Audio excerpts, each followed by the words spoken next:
ada, penerimanya ada, dokumen uangnya ada di atas meja. Bagaimana dia bilang tidak memenuhi unsur?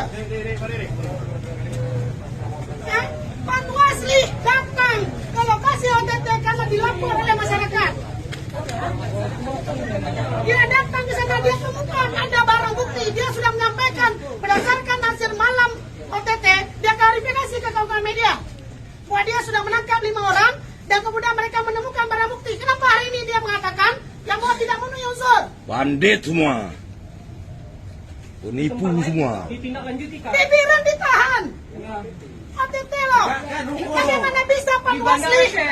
Bagaimana bisa Panwasli bisa mengambil dua hukum yang kemudian berbeda pandangan? Ini kami sampaikan ke media. Kami mendapatkan informasi ya, masuk ke WA kita, bahwa dia juga ditekan oleh paslon 01. Kali pajuh dah. Saya dicatat. Kita dapat informasi yang bahwa Panwasli Kota Banda Aceh juga ditekan oleh 01. Masuk ke WA kita.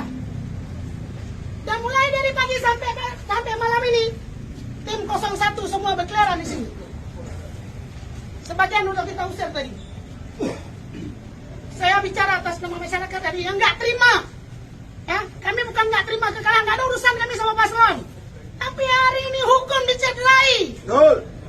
Ya, hukum dicederai. Betul. Pak polisi kita sebenarnya malu. Harusnya malu, Pak. Allahu Akbar. Kamu bilang malu saya. Hukum lagi hukum Jokowi ini mentang. Kok Kak Prabowo mentang lagi hukum Jokowi. Saya dengar sendiri bagaimana penjelasannya, nggak menjawab. Rakyat itu.